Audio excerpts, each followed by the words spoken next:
Thank you for coming.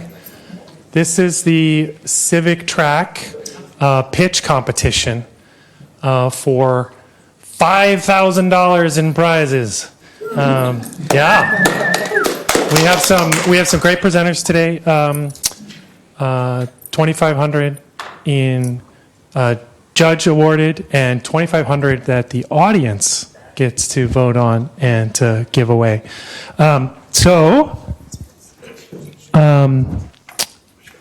The theme of what we're talking about today is the full range of what Civic could mean, right?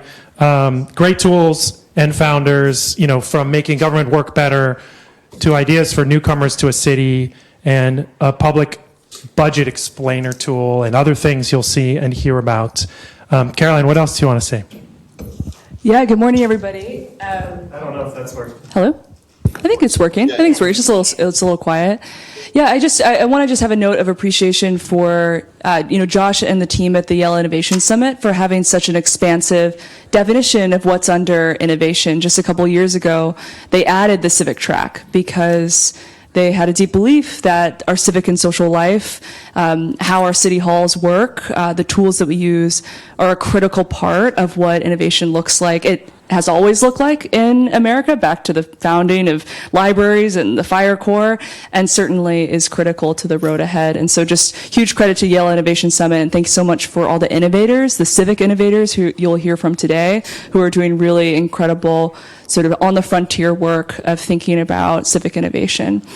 I want to pass it over to our great set of judges. We have a really great group of judges for today who really weave a range of different experiences, from individuals who have started tech companies right here in the heart of the city, to local elected officials, to individuals who are managing public spaces, to individuals who are thinking about civic life on a national level, to leaders who are thinking about civic and social life here statewide in Connecticut. So I want to pass the mic over to them, for each of them to introduce themselves briefly, starting with Ben.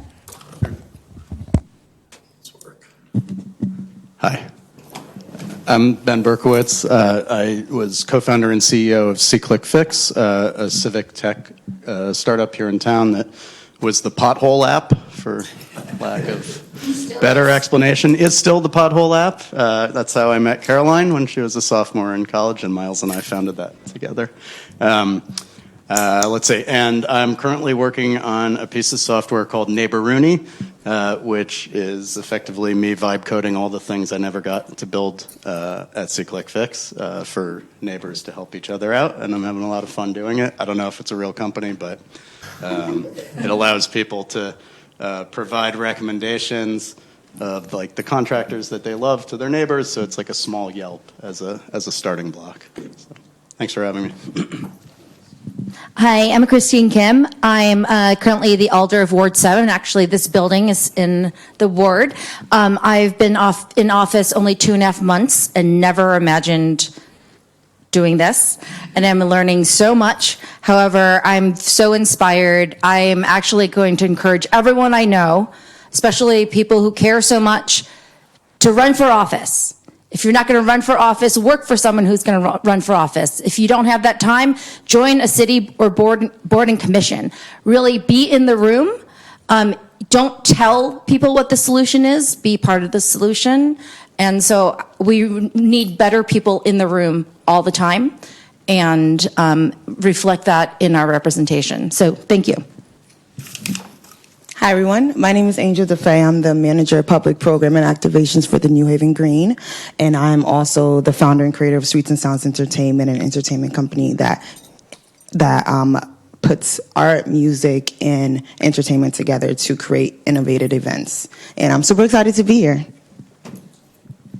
Hey, y'all. I'm Zoe. I work for Citizen University. Our organization exists to help people strengthen the habits and skills of powerful, responsible citizenship and figure out how participation can be a sustainable part of their everyday life. A couple of projects that we do that are particularly relevant here. We have a national network of civic innovators who meet 4 times a year in mutual aid society to figure out how national civic leaders who are thinking about these big important questions that are shaping civic life can work more together and collaborate and support each other. Also, my team is particularly interested in experiments and innovations and new methodologies and combining old things in unexpected ways to help people use surprise, delight, joy, and spirit to stay together when so much is working to pull us apart. So really happy to be here. Thanks for including me. Andrew Ferguson, founder of Redwood Endeavors and a bunch of different ventures that are part of that platform, and super excited to learn from the pitch competition today. Thank you to our judges. Really appreciate you coming and being a part of this, sharing your expertise. So here's how it's going to work. We've got 5 ventures with 5 minutes each to pitch, and then 2 minutes Q&A by our judges, so a couple of questions from the judges. And then we have the award of the prizes from the judges, and then audience judging. So, without further ado, we'll have Caldera first.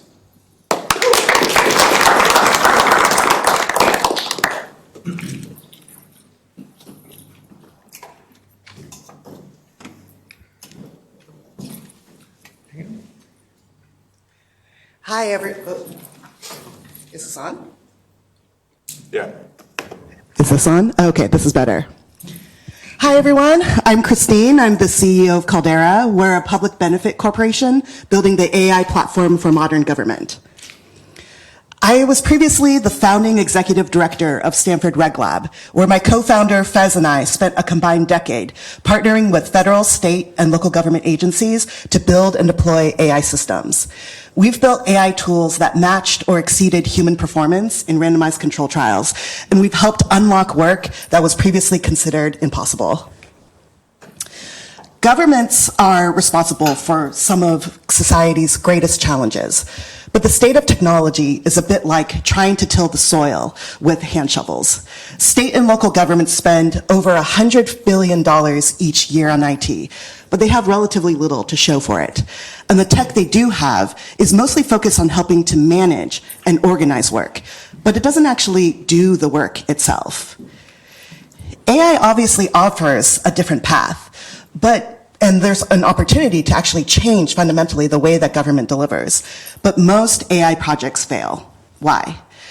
There's 3 reasons. First, general purpose AI lacks the specific agency and regulatory context to actually achieve high performing AI. Second, AI is being strapped on and bolted on to point solutions with disconnected, siloed pilots, often leading to more friction rather than real value. And third, many surface level tools are really just being designed for demos, not daily work. And that's often why they never get used.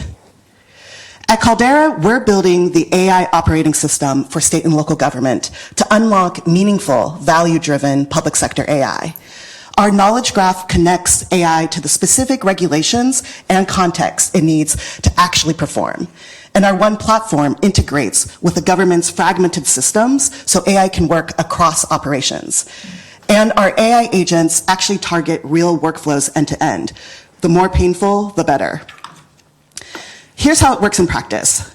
Our platform has 2 connected components, AI research and AI workflows. So on the research side, we can provide governments with a tireless AI researcher that scans the laws, websites, internal documents, and systems of a government. It can find answers, basically uncover information that you're looking for, help reform areas of regulation, and help benchmark against over 10,000 jurisdictions. And second, we can create custom AI workflows that actually are built on this backbone. For example, like responding to public records requests in a way that governments can actually think about their specific laws, exemptions, and practices. Research is our fast ramp to actually deliver immediate value and without integrations. And workflows, we think, can actually deliver order of magnitude improvements. So we currently have contracts with San Francisco, Boston, and Colorado, and we recently won a cooperative agreement with the Michigan Municipal Service Authority via RFP. We have an active pipeline, and we've been submitting over $2 million in funding opportunities with Arizona, Oregon, Long Beach, and West Palm Beach. And we've seen what can happen when we actually get this right. So in San Francisco, our AI platform has reviewed over 20 million property records and identified and redacted the 15,000 unlawful racial covenants. San Francisco has estimated recently that we've actually saved them 128,000 hours and millions of dollars that other agencies have spent. This is a significant opportunity. So state and local governments spend $45 billion a year just on software, and we expect that number to increase as the costs of staffing become unsustainable. So for example, the US actually spends over $5 billion a year just on public records requests and delivering those. Compare that with a TAM of $350 million for the software, and you can see the shift that's likely to take place in the upcoming decade. So what we offer is an understanding not only of how to build an agentic platform that is uniquely designed for government's needs, but also the deep expertise that it takes to actually transform government and help government enter the age of AI. And for all of us here, I think we have a unique moment to actually shift the future of government technology. So there's three converging forces here. First, we have a wave of political demand for a government that actually works. And second, we have AI that has capabilities that can actually execute complete workflows end to end. And third, we have a budget and staffing crisis that is forcing governments to do more with less.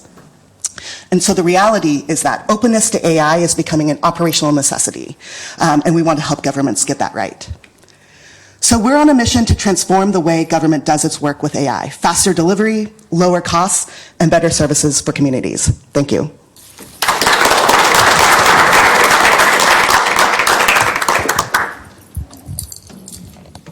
Yes. Go ahead, Joe. Hi, thank you so much. This is amazing, and I'd love to get in touch with you afterwards. I do have a question in your existing contracts and your RFPs with existing municipalities. How has labor received having this as part of the IT package, since there might be fears of losing jobs, and then there's the other side of job training and getting people up to speed on this new technology, because even with current technologies, the training ramp is quite high and costly. So thank you. Yeah, this is obviously one of the key issues with technology in government. We definitely encountered this when we were at Stanford. But, in our work today, I would say two things. One, the regulatory piece is an area where the human equivalent is just almost impossible. It just takes hours or a fleet of research assistants to get the same kind of intelligence. So we haven't run into anything there. And then on the other side, one of the benefits of actually targeting public records is we actually haven't seen, labor want to hold on to that work. No one has said, I want to spend all of my days redacting documents hand by hand. And so really the question is how do we actually help government officials and public servants spend their time on the things that actually require human creativity, human judgment, and think about what does good look like?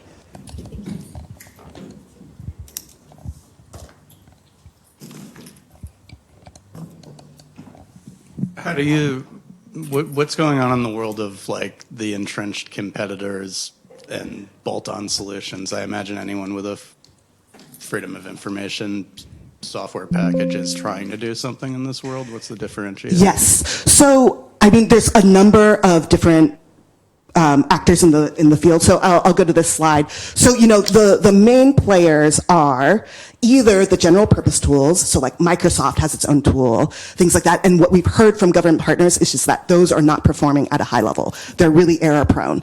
Of course, the big elephants in the room are all of the roll-ups. So Civic Plus, Granicus, they all have their version of it. Most of that is really still focused on workflow. Right? There's not really an AI native component. So what's unique about us, so on public records, is we can actually look at your laws, your exemptions, and redact compliantly based on and reference those codes, right? So instead of doing all of the extra legwork that you would need on top of the workflow tool, you can actually have that be semi-automated. And then there's new startups as well. But those, I think we also feel our actual methods are research backed, and we've shown that we're significantly outperforming foundation models. Thank you. Next up, we have Path Connect.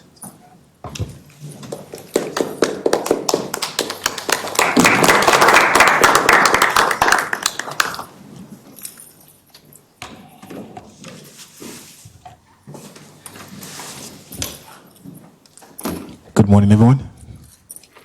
All right, can you hear me? Yes. All right. All right. Morning. My name is Babs Williams. I'm the founder of Path Connect. Path Connect is a guided navigation platform that helps newcomers integrate. Newcomers are immigrants or also citizens who are migrating to new cities. So this solution was birthed from a personal or life problem. I moved to the United States in 2019 for a master's here at Yale School of Management. However, I realized that in as much as Yale was very helpful, there was a lot of information overload. There were concerns and challenges on moving on to the next step of my career or my life, and I had issues or questions to respond to was housing, getting credit, getting a job, and also basic information just to even integrate or stay in New Haven. And as a result of that, I realized that I wasn't the only one who faced that particular problem because there was a lot of information overload and lack of access. Using New Haven as a use case example, New Haven has an approximate of 140,000 population, and about 18% of that are foreign born, and 1 out of 3 residents speak other languages besides English. And it also shows there's a huge opportunity and also a use space of foreigners who are currently here in New Haven. So what Path Connect does is we help newcomers integrate, like I mentioned. We help them live, work, and belong. And we provide the solution using 3 process. It's a mobile-first platform. What we first do, we provide trusted resources, we provide vetted guides, and also we provide personal action plans for immigrants or newcomers as they settle into the location. Am I going forward or am I going backwards? Oops. I am so sorry. Is it just going, excuse me, sir? It's not. Yeah, it's just going forward. I need to go back. Oh, that way? All right. Oh, I see. Thank you. Sorry about that. Yes, so confusion has a cost. And what the cost impacts are 3 different people. So for newcomers, it means that they end up spending longer hours and longer time just trying to get the right information and also settle in. For institutions, another thing again is also taking it longer for them to get a job or also getting the right credit that they need. For institutions, part of the things that they have is duplicated intakes, higher resource utilization. And for the city, what the solution will also provide is to provide like a stronger workforce for them, a better trust services, and also local spending and stronger belonging into the city. This is what the workflow looks like. It's just a simple 5-step process. 1, we take an intake information. What we just do is basically respond to about 5 simple questions. What that leads to, it leads them to, moves on to providing them the right resources that they need. The resources could be persons, could be information, it could just be basic guidance that they need. And after that, it also leads them into a progress tracker. So they know exactly what they need to do per time. So Path Connect is not just a directory, it's not a mentor platform, and it's not just a community group. What we also do is an integration of all of them. So we don't see our competition as enemies, we see them as collaborators and complementers for our services. So we combine all these 3 informations, all of these 3 processes into a singular platform. Currently, we've also engaged stakeholders within New Haven and using New Haven as a case study. We've also have about 1,500 in wait list. We've also built about 5 MOUs at this point in time, and also mapped about 40 resource locals as well. So New Haven is just the beachhead, and the end goal is to expand beyond New Haven. Currently in New Haven, we have New Haven itself actually generates about 22 billion in international resources, and about 1.6 of that is targeted. 1.6 of that is also goes into tax as economic contribution to the society. Our business model is a hybrid model. What we do, we're going to get, as much as it's a civic solution, we're going to generate revenues through subscription models. We're also going to get employers to sponsor their new staffs and hiring, getting the right information that they need, and also having a cohort programs that helps people integrate in providing them with the right information they need. The team is made up of myself. We have spans of experiences, and I have experience in international development. I've worked on international development projects. I was able to create 10,000 jobs and also increase incomes of 500,000 citizens in those communities. And we have business backgrounds as well. And at the end of the day, this is a solution that we need in this community. And the end goal is also to change the narrative of I came to America with $50 and it took me 20 years to have a family. The end goal is that you came with $50, you had the right information, and you're able to close this gap quicker and faster. Thank you.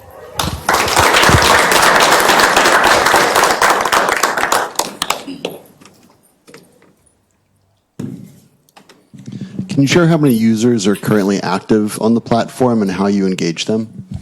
Currently, we have a wait list, and the app isn't fully functional at the moment, live, but we have a WhatsApp group. In the WhatsApp group, we have about 2,000 members over there in the group. Do you see this as primarily about helping newcomers to access resources, or is there also a layer of helping them to access relationships? And how do you, I saw a little bit of that relationship layer in the mix, but I'm curious how you move people from an app-based experience to relationships. Yes. So the end goal is to make sure people are not in silos. So yes, they get the right information. One is also the guides. The guides are actual people who have experienced the same concerns that they have. So once you fill the intake form, you have the right, it assigns a guide to them. And also within the platform, there are also community-based activities. So currently we have community-based activities that we do monthly and also bi-weekly as well. So people with like-minded concerns, issues, we have like a book club. We also have people who have conversations about investment or even supporting with the immigration concerns. So that's it's going to be a communal-based resource platform as well. And that's why I said it's beyond a directory, it's beyond a mentorship platform as well, but it's integration of 3 of them. Thank you. All right, next up we have Selden Resources.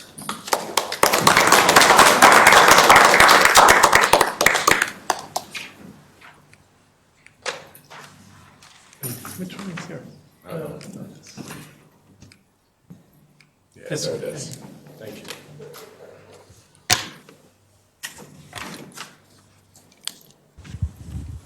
All right, hello.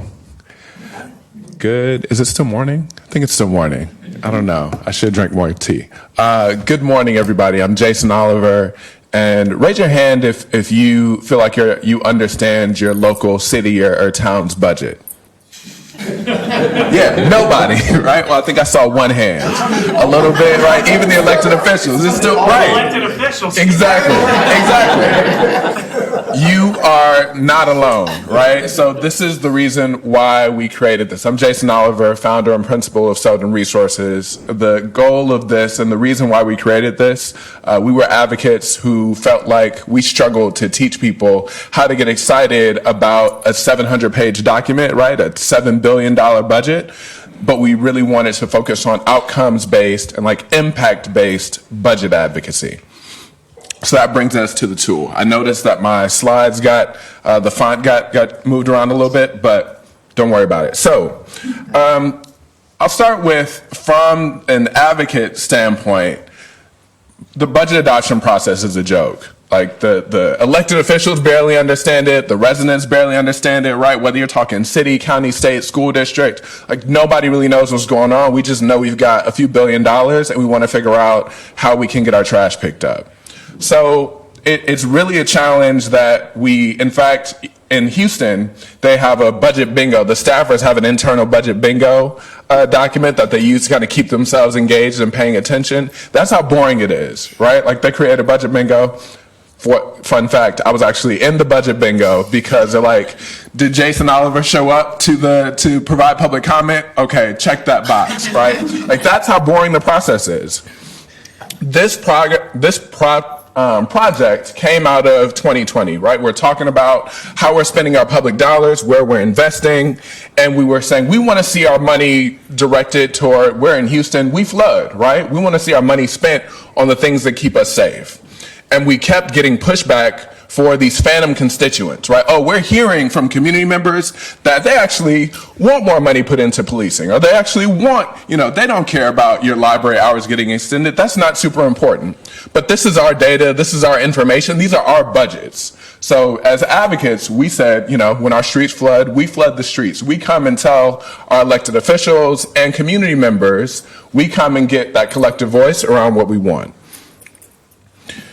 Here, and we're currently facing a challenge even right now in cities around the country. I see are facing these crises of budgets where they're adopting some of these austerity budgets. I hear in the arts, for example, a lot of cuts that are happening here locally. So we created this budget explainer tool to help people connect dollars to impact. Because what we found was you don't really understand what $5 million can do, but you want your library's hours to be extended, right? You want your trash picked up. So we said, all right, let's focus on how do we create something like the Civic Fix, right? But for budgets, so that people can really provide direct input on what we have through a web-based tool. We wanted this to be a mobilization on-ramp so that people can get directly involved in what's going on. So briefly to walk you through, we're not just trying to get bodies in the room, but to change what's going on to get the services that people need. So what are we inputting, right? Budget data that it should be and is available to all of us. Again, whether it's city, state, school district, whatever, looking at your departments and saying, what are the outcomes that we want for this initiative, right? Do we just want $5 million for the library, or do we care that people who are accessing the Wi-Fi, right, looking at the number of Wi-Fi sessions, that people are actually using the services there? Looking at the political boundaries that we have to make sure that people know who their elected officials are, but then incorporating tools so that people can tell them directly, okay, these were your preferences, health, public works, and parks, and we're creating tools that you can share on social media and directly share your preferences with your council member. This is something that we created that exists now. So it's something that you can try on your own and see, but we made it so that it can be adopted, not just for, the very large political challenges of Houston, right? But also for any other type of similarly structured municipality or school district or whatever. So that's it. Thank you. Thank you. Thank you. Actually, we just passed our budget on Tuesday, and There'll be another one. I've learned a lot, but I just, yeah. I had a question does this also address the revenue side? Because with the spending, it has to come from somewhere. And so if you're talking to a city official, they have to have a balanced budget, or we have to have a balanced budget. Yep. So it's if you're taking from somewhere, it has to go somewhere else. So, or raise taxes. So just wanted to know. So we don't even really focus on the expenses. We focus on the outcomes, because we really want to drive the conversation around. People have ideas about whether it's cutting expenses or introducing new revenues, but it's really focused on the outcomes. How we get there is negotiable, but we really want to focus the conversation not on just numbers of dollars, but on the outcomes that we want to get there. I'm curious how this project integrates or makes space for other innovative participatory budgeting structures. Like, there's a movement for participatory budgeting. Is that part of the vision of this project, or quite 100%. separate? Okay. This we give to people. This is meant to be an on-ramp, so like a beginning step toward 101 on the budget. Now we can actually now that we've got people on board understanding how it works, we can really start to mobilize around these issues. Thank you. Next up is Quarter Mill.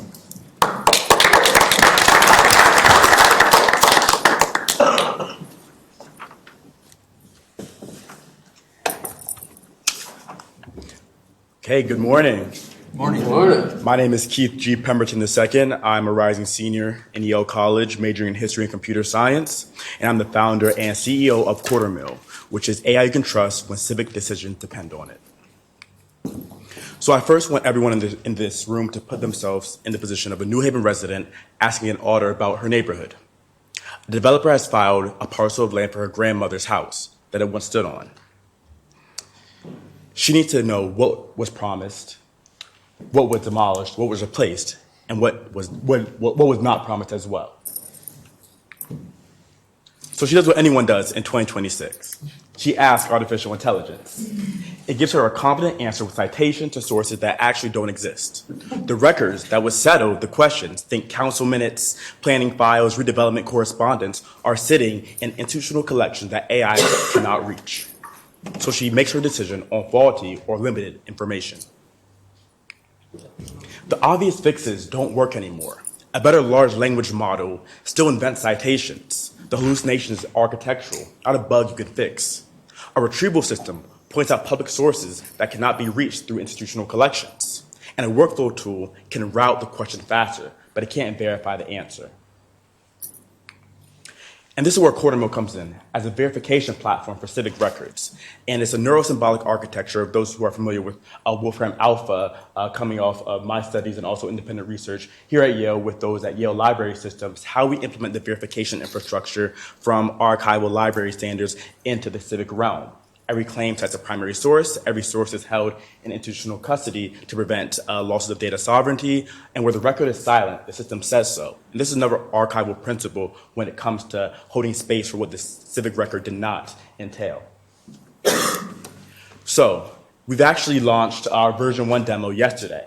And I want to walk you through a scenario tied to this, the sequence I just laid out. So cross-referencing the Wooster Square plan with Mayor Lee's 1958 testimony. And for those who are not familiar, Richard C. Lee, he was a mayor here in New Haven in the 60s and 70s, and he led the urban renewal. He also had a testimony in front of the U.S. Senate focused on how he plans to see this renewal. And a question asked by a New Haven resident, which entities appear in both documents? So we have Mayor Richard C. Lee, we have the New Haven Redevelopment Agency, the Urban Renewal Administration, and the Wooster Square Neighborhood Council.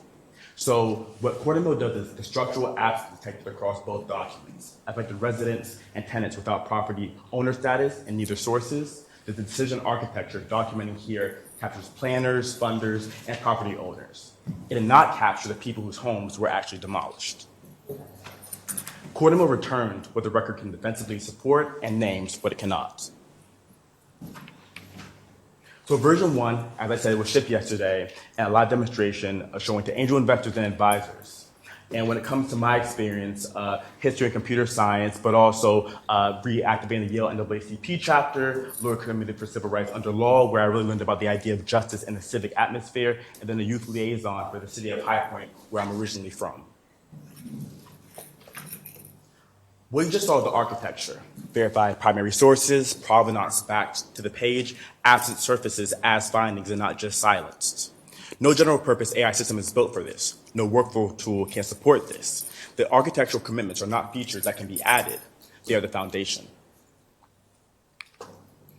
So this funding enables engineering capacity, but also civic deployment infrastructure for our upcoming pilot being localized within the city of Torrington, Connecticut, based on their historical records, using that as a bedrock to extend into civic architecture today. So what CorderMill enables long-term, and we're thinking about the 4 stakeholders: a constituent getting primary source answers for the neighborhood, an investigative journalist files a story to grounded in records that withstand legal scrutiny, a council staffer drafts policy with a historical record of what has been tried before and what worked, and an FOIA officer follows a record request with an audit trail that holds up. When it comes to our original situation, our New Haven resident walked into the zoning hearing with the record, armed with the record. What was promised, what was built, what was demolished, and the names of the people that record did not contain. She votes on what is true.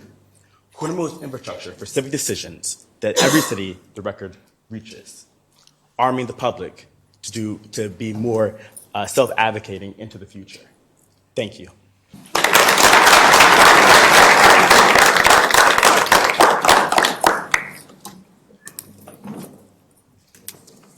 Just want to make a quick comment that I was the judge on the e-posters, and it's amazing to see how far you've come, especially in terms of presentation, but also launch. Because when I saw your original presentation, I was wondering what the exact application was, and I could kind of find my way there, but this makes it pretty clear, so kudos on that. I am curious.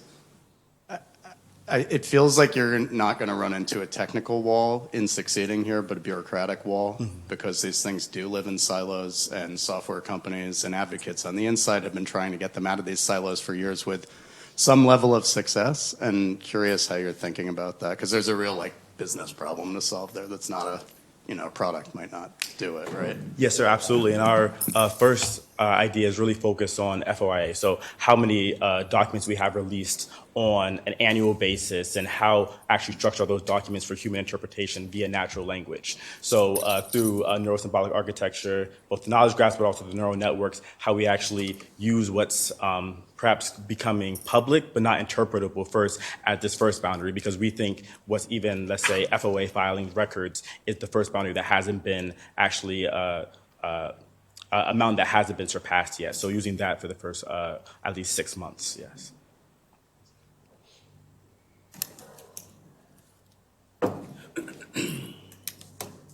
All right, thank you. Great.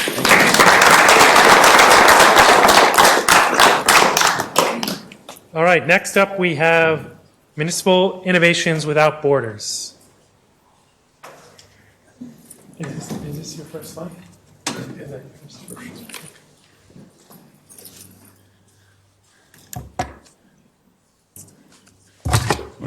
This is the thing, right? And a big button.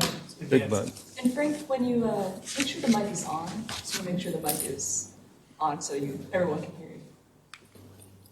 No, it's not. Yeah, it's working. Thank you. Good morning. Where can you learn about the innovation surge that is happening in cities around the world? Answer: nowhere. A few conferences showcase a tiny sliver of what is really happening. I referenced some of those conferences. Imagine any city having access to thousands of relevant innovations in real time. Imagine the city of New Haven launching Municipal Innovations Without Borders, MIP, an innovation clearinghouse for cities. MIB would provide brief descriptions of what, how, the cost, implementation difficulty scorecard, ROI, for innovations that are working, dramatically reducing discovery time, design time and costs, and risk. Imagine the city of New Haven collaborating with these powerful innovation engines, Connecticut Innovations, Bloomberg Cities, Thai City, to scale the best MIB innovations. A secondary municipal innovation marketplace of civic unicorns could emerge as a multi-billion-dollar value chain. Perhaps 2 or 3 of the ones already heard would be one of those civic unicorns. How to launch? The City of New Haven offers a free innovation app to the world's cities. To use the app, cities are requested to describe 3 already implemented innovations. Intellectual property is protected, and when MIB has 2,000 innovation data sets, the subscription service goes live. New Haven takes the lead and launches new ideas for New Haven. Yes, it includes an employee bonus fund for all New Haven city workers. For those of you in the room, you're welcome. Any New Haven youth or adult with a phone can submit an idea, offering ways to fund and deliver local public services better, faster, cheaper, smarter. The app directly supports the Connecticut Citizens Assembly initiative, encouraging regular folks to make policy recommendations. Citizens Assembly partners are invited to shape new ideas for New Haven and to take it to Connecticut's other 168 towns and cities. Every year, 500 plus ideas become 3 to 5 new initiatives for New Haven. Idea owners get paid if their idea is reviewed, paid more if the idea is designed, and paid a whole lot more if the idea goes live. New Haven residents can easily access and implemented ideas dashboard with a real-time summary of total revenues increased, total costs reduced to date. New ideas for New Haven and new ideas for any city would launch in 2026. The municipal subscription service would go live in 2027. My first 2 phone app ideas, who knows, that might be Civic unicorns. Voice-activated 3D printers, 10 in elementary schools, 20 in junior high schools, 30 in high schools. It transforms the education experience of students and teachers in New Haven. 2, dramatic pause. Yale commits 1% of its endowment to a perpetual New Haven housing fund. Every qualifying family gets a no-interest loan to purchase a housing unit at cost. Let's dance. Thank you.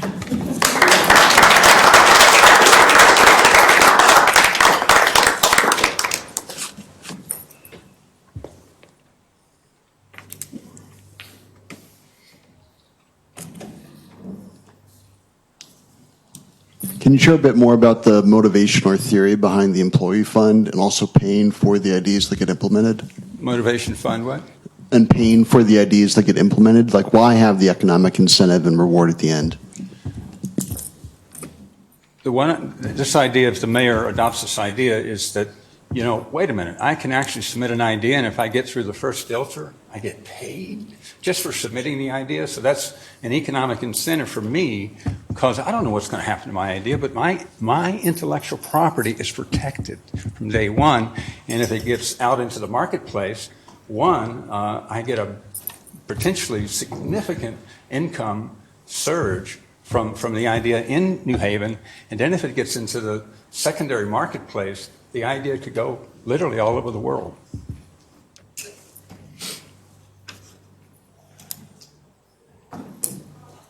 Thank you.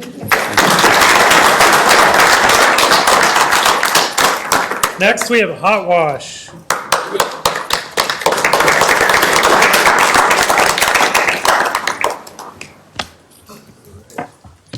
Forward, backward. Yep. Beautiful. All right. Good morning, everybody. Nice to see you all. Let me start my little clock here so I don't go over time.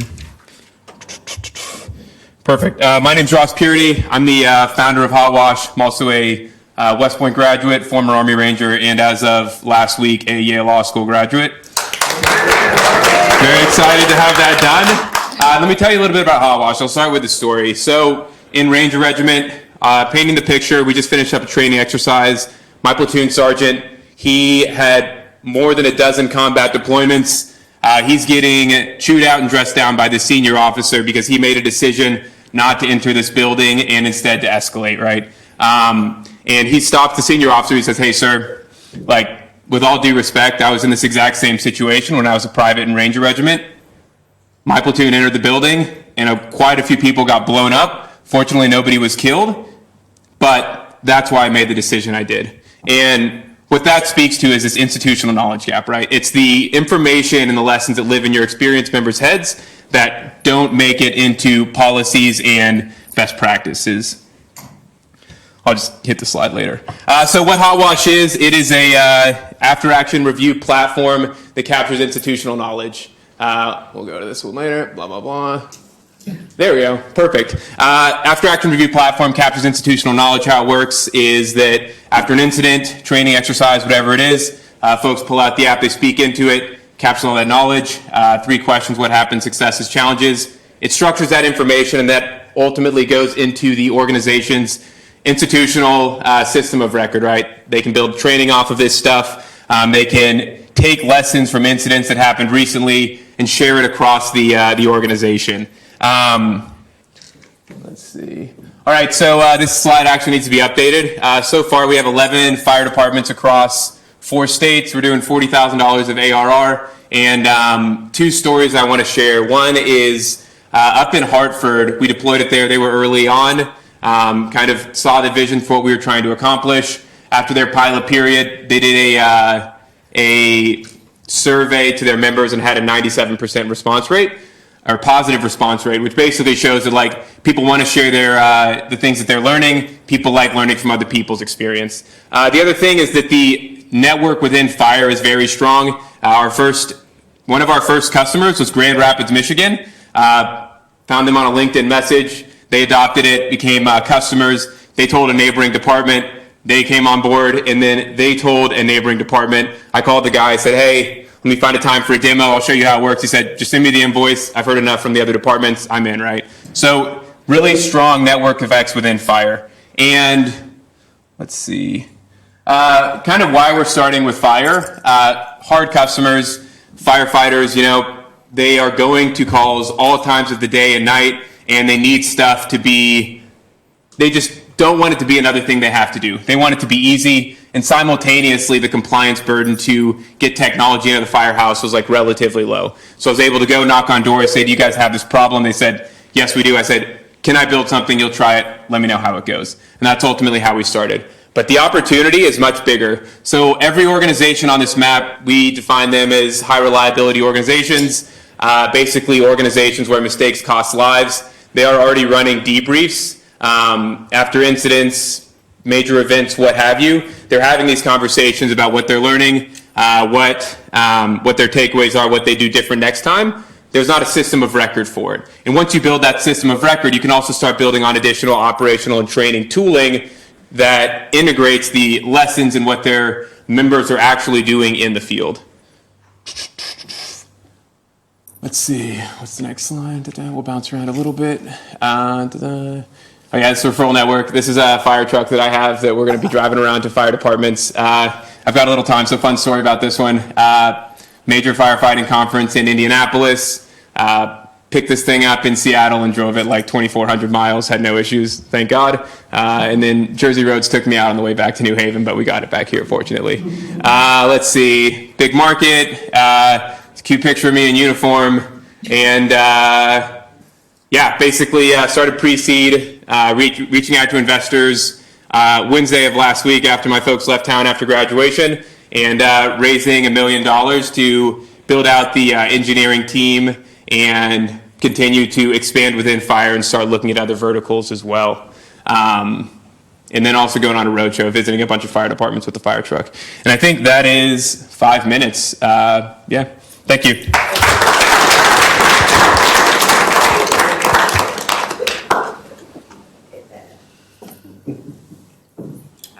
Ooh. Can I answer a question from not a judge? It's up to you. Yeah, let's take it. Let's take it. You said you're starting with fire. Yes. Do you plan on going to another safety? Yeah, absolutely. So I think if I could, plan out the model, fire is the first one. From there, we either do HIPAA filtering or HIPAA compatibility. EMS agencies are tied in very close with fire departments. They're either private agencies that work alongside or they're within the fire departments. Same processes. From their EMS agencies, I think, provide a pretty good bridge to healthcare. And then throughout the process, we're increasing the compliance of the platform, which creates a bridge to defense, which I have some connections in. And then from there, transportation, energy, just some other places that could benefit from capturing institutional knowledge. Awesome. Quick question about you. Now that you've graduated, is this your full energy going forward?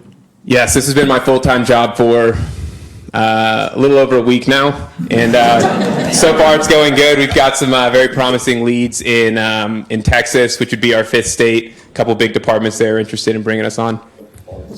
Thank you.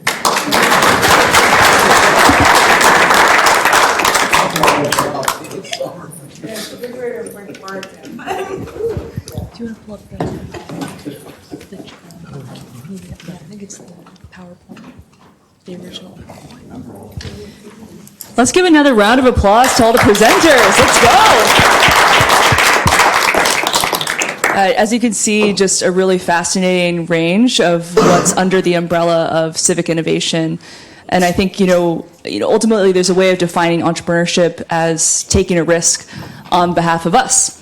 Individuals taking a risk on behalf of our community to build something that makes us better.